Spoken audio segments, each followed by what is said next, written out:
So back, of course, talking FF7, talking Rebirth. We're here with our Junon demo review. As I said previously, this video is probably going to be significantly shorter, I imagine, than the Nibelheim demo review, just because a lot of that video was kind of covering like the story elements or so of the demo, and there's just not a lot of that with this demo. However, the demo is a little bit bigger than I realized. Like, if you try to do like everything that's possible in it, it is equivalent to the Nibelheim demo in terms of like length. Or maybe even longer, too, if you actually want to sit around and practice with, like, Red 13 and some of the other party members we didn't have for the Nibelheim demo, right? Which is all of them except Cloud. The area was also a lot bigger than I realized, too, just based on, like, the previous reviews we'd seen of people that got to play that previously at some points. We have that wall that you can climb with the Chocobo that isn't available in the demo. And then there's also, like, when you come out of the entrance, kind of the beginning of the demo, off to the left, you can get to, like, an area where there's like a wall you gotta hop essentially with like a Chocobo or with Cloud or whatever, but you can't access it in the demo. It's just not possible. It's like a radio tower in the distance that you'd be able to like access and shit in the full game. Like, that's locked off. So it's even bigger than what's currently available in the demo, but the area was quite massive. You actually run around and fight and loot and do all kinds of shit that I didn't think was actually possible. It's pretty cool. As for the story elements, again, it's practically nothing. We come out of what I believe is probably Mythril Mine. We see some of the reunion guys just chilling their vibe and they're hanging out for some reason. Maybe waiting on Cloud. I don't know what's going on here. Then one of them gets carried away by a giant bird for some fucking reason. Maybe we'll see his corpse at Fort Condor. And then the story actually picks up when you get to, like, Under Junon. That's kind of where we got to go to. And from there, everybody already knows what happens, right? We get to Under Junon. We run into Rhonda, who's the sheriff/mayor of Under Junon. She lets us go, even though we are wanted by Shinra, because everybody down here, of course, is anti-Shinra. And then Priscilla runs up asking for help. We go down to save Yuffie from Bottom Swell. We fight Bottom Swell, and that's where the demo ends.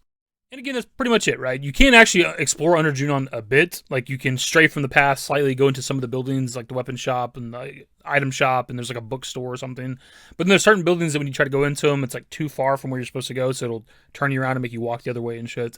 But from what you can explore of Under Junon, it looks pretty damn cool.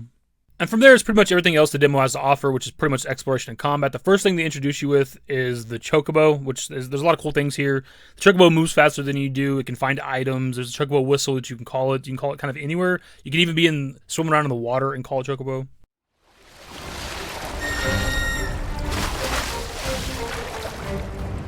But also, while riding a Chocobo, if you come across lootable items on the ground, you grab them all in one press of the triangle button, whereas if you're using Cloud, you have to press it each and every time to loot one item at a time. So there's really no reason to ever be on foot, technically, because the Chocobo moves faster. It can find secret items with like the digging and all that other shit, but also you can just loot items on the ground faster. Speaking of the looting, man, there's tons of that. There's tons of items to be found like everywhere, just in this region alone. And in the same vein, the enemies that you can find in the area, except for like the boss kind of enemies, the kind of the bigger enemies, whatever they are, respawn, and so does the loot that you find on the ground. So you can kind of just run a circle around this whole area if you wanted to, and just keep fighting enemies and keep finding items for like crafting and stuff like that, which is cool because that means that there is like an actual ability to farm with this game, but also grind, which you couldn't really do with remake, like without like chapter select, and even then it's still kind of tedious, obviously. Like, you could do like the Corneo Coliseum, and you could do like some VR fights and stuff here and there, but you couldn't really go to like an area and just fight enemies over and over and over, right? Like, this is not really a thing you could do with remake, and you can do that with this, which is pretty damn cool. So like, once you get to like the next area of the game or whatever, you progress to like the Costa del Sol Mount Corel area or whatever, you could just run around fighting enemies that are probably a comparable level to you and kind of grind out a few levels and get a bunch of materials and stuff like that. Pretty damn cool. And speaking of the items that you can find, you do have the crafting system in the game, the item transmuter as it's called, and they give you a decent amount to do with this demo. You can craft like some potions, but also there's like accessories, and you can also upgrade accessories. There's also a craftsmanship like skill, which I don't know if they'd ever talked about this before, if we'd ever talked about it in videos, I don't know, but the more you craft like new items, like they give you experience. Like, each item is like worth 10 XP. The first couple levels to level up is like 30, so craft 3 new items, you get 30 XP, you go up a level, and then you can get all the way to level 4. I think the 4th level requires 40 XP. It's just kind of cool. Like, if I knew this information, I forgot it, I guess, man. And I believe with the full game, you can actually like upgrade weapons and armor, or at the very least maybe just weapons, but with this, it's just the accessories. You can't even mess with like weapons and armor in the demo, obviously. They don't want you to change anything there. There's no weapons to even select anyways, even if you could. But yeah, you can actually like change out accessories in this. And it's kind of cool that you can upgrade them because they give you like bonuses. They don't really change what the armor does itself. Like, there's like the powerful wrist guards or whatever it is for Cloud that gives them like 5% strength. If you upgrade it, it's still just 5% strength, but it just adds like 250 HP. And same thing for Barrett's like bulletproof vest that he has or whatever it is that he has initially equipped. You upgrade that, the defense boost or whatever it is still the same, but you just get like 250 HP. Then there's the other ones that you can upgrade in the demo, gives you like bonus like magic, I think it is, or MP or something. I do wish that upgrading the accessories improved what they did by default, right? And maybe it does it if there's more levels. Maybe you can put to level 3 and 4 and 5 or something later on, and those will improve the strength benefits of like the powerful wrist guard or whatever. But I just think that like even like the first level that you upgrade it should still improve it, because like by default this thing only improves your strength, and you're upgrading it, so like the strength should go up at least 1%. At the very least, like the second level should give me like 6% instead of 5 or something, right? This is my opinion. We, of course, get to help the little Choco bro throughout the demo. There is 3 of these like fast travel stations you can repair. Every time you fix one, you get a golden plume, which you can use those at like Chocobo ranches to trade for gear for your Chocobo, which they do have this in the demo where you can get another set of gear for your Chocobo, but the default one they have, the Scorpion one, the red one, I think just looks better than what they have to unlock. I didn't really record much of the world intel stuff that you can do with Chadley. There is like 4 fights in this area. I just grabbed this one, like just came across it as I was exploring here. Decided to actually do the fights. They're harder than the regular enemies, but they're not technically bosses either. I don't know exactly what you'd classify them as. Maybe rare encounters sort of thing. I don't know. Chadley kind of talks about them, or maybe Maya here talks about them like they're harder, rare enemies, whatever. Anyways, you can fight them to complete the area, whatever, but they also unlock more fights within the combat simulator for Chadley. When you first go there, there's actually some locked fights, and they tell you like the enemies that you need to fight to unlock it. We also didn't record any fights with this. I mean, it's just a VR simulator. You know what this is. We did this a lot in Remake. You get some individual fights with each character to kind of unlock some shit, but also get some practice in. But yeah, this is where you can fight Phoenix. So if you do everything that this thing has to offer, you can unlock the Phoenix materia to use in the demo. Also, really like the new compass, which when it came to Remake, there was like icons on the compass, but they just were destinations. Whereas if you hover over them as you're spinning the camera around in Rebirth, it actually tells you what the location is, which is kind of nice considering this is obviously kind of like an open world game. There's just going to be a lot of locations, so it's nice to know what exactly you're headed towards. To be honest, that's kind of it, at least for what I have written down after playing the demo a few times. There's other aspects of the demo that we haven't really touched on, like the combat stuff, like the new combat shape with like Red 13 and things like that. Like I haven't crazy experimented with him. I used him a lot in my first playthrough, like going back through just now to like recapture gameplay and stuff like that. I didn't really use him. Like I still gravitate towards like my main team, which is Tifa, Cloud, and Barret. Those are like the main 3 I use throughout the majority of Remake when I can. That's just what I'm used to. I'm gonna have to like relearn kind of using Aerith, but also got to learn Red 13's combat, and obviously Kate Sith whenever we get him or whatever. And now obviously with the first like playthrough of the demo, I did use Red 13 a decent amount, and it's definitely fun to use him. He's got a different kind of style compared to everybody else, right? With this whole vengeance mode and all that other shits. But it's just not what I'm used to. It's not really how I play necessarily with the whole like having to guard all the time or whatever. It's just not what I do. I just kind of yellow it, whatever the fuck. If I get damaged, I'm just going to heal. I don't need to block. I ain't blocking shit. That's why I'm terrible at this game. Also used Aerith a bit with her new ability with like Ward Shift. Is kind of interesting, gives her a little bit more movement or whatever the fuck. But they also updated her where they gave like Tempest as like her heavy attack essentially, which used to be her triangle attack when it came to Remake.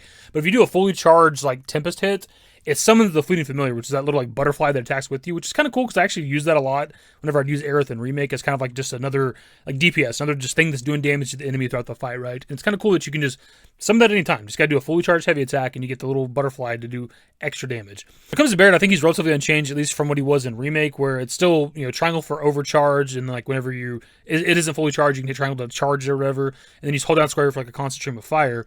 But there's a new ability you can use on his list that's called Bonus Round, which just lets you do more damage and stagger the enemies more with like your basic attacks and maybe even your abilities, I'm not sure. And you get like so many shots with it, like 60 shots or something. But this is really cool. As somebody who's like my main character that I use in the fighting a lot is Barret, just because like you can have the AI characters run around fighting like the boss or whatever, and I can sit back with Barret and just kind of shoot from a range. Now there's like a cool ability I can use them where he's constantly going to be doing more damage and more stagger. I absolutely love that. Like the new materia in the demo that I didn't really experiment with too much. Like there's the autocast one, which is kind of cool. Obviously that'll be useful. I'm going to use that, but I didn't really fuck with it too much in the demo. And then there's like the dual magic ones where there's like 2 like black magics. There's like thunder and wind or something like that, I think it is, or some shit you can get off of Chadley. Those are obviously cool. I just didn't really experiment with them, but ultimately I'm not the combat guy. We could talk about all kinds of other aspects of like the Remake project and FF7 and shit, but I'm not the guy who can really break down like the nuances of combat at all, because I'm trash. Of course, there's also like the synergy attacks, but we had that with the Nibelheim demo, but there's a bunch more just because you have like a bigger selection of party members here. But honestly, I keep forgetting to use them. Even when it came to like the Yuffie demo, even though that was like the new thing with combat, other than Yuffie's actual combat, I didn't use it a lot in that demo either. I think I kept forgetting to use it, and so I haven't played the demo in a while. So my mind still reverts back to basic Remake, basic combat, where I'm just doing my attacks, my abilities, my magics, right? And I got to remember to use that shit because it is very, very strong. Like especially like the big ones, you do the little smaller ones, you got to build up to like be able to do the big synergy attacks. Like those ones where there's like an animation for it and shit are pretty damn strong. I don't know if they're comparable to like limit breaks necessarily, but it seems like every time I use one of those, I would just about kill something if it wasn't a boss. Plus, when you do like the big synergy attacks, they give you like a bonus to, I don't know if it's just the people who use the synergy attack or the whole party, but you get like increased stats, like infinite magic for a duration, all that other shit that we've talked about in the past before, but still, it's fucking cool, man. Like having infinite magic, like again, depending on like the party combinations when you're going throughout the story, like for hard mode, where if it's going to be similar to what it was in Remake, where you have limited magic and you can't like, you know, heal at benches, you can't use items and shit. Like being able to have infinite magic is going to be a very, very powerful combination when it comes to like boss fights and shit on hard mode. Again, that's pretty much the video. Like I said, it was going to be significantly shorter than our Nibelheim demo review because there's just not as much to talk about here unless you want to like really break down all like the new like materia and the combat and all that other shit, which again, I'm not the guy for. There's probably other channels that could do that significantly better than I ever could. Besides that, there's just not much to talk about. I do love the exploration. I do love the area. I like to explore. I love all the crafting items that you can find. I'm very simple-minded. If you just put like a bunch of shiny objects on the ground in a game, I will pick them up every time. Like it's very easy for me to just appreciate that shit. And the fact that there's actually like a crafting system for it as well, that you can make use of those items, I'm sold, dude. That's all I need. I will get lost. I'll spend many hours once the full game comes out, just run around each and every region, just grabbing every fucking item. And because they respawn, I'm gonna be lost. I'm just gonna be doing this for eternity. I'm just never gonna complete the fucking game. Absolutely cannot wait. Less than a week till we're actually playing Rebirth. The game's going to be in our hands in less than a week. Holy shit. It's taken for fucking ever, dude. And we're going to have to wait even like another couple years for the third game, which is going to suck. But at least we're going to have Rebirth to fill that void for a while. Can't wait, dude. So if you guys played the demo, let me know what your thoughts were on the Junon demo. If you are better with the combat than I am, let me know what your thoughts were on like Red 13 and stuff like that. Anyways, that's the video. Subscribe to the channel if you guys are new. Search in the description below. Follow me on Twitter, _YT. That's it. Bye. Used to care what people thought, but now I care more, and nobody out here's got it figured out. So therefore I've lost all hope of a happy ending, depending on whether or not it's worth it. So insecure, no one's perfect, we spend it with no shame. We blow that like Coltrane, we in here like Low Gain, or leave it like Cobain.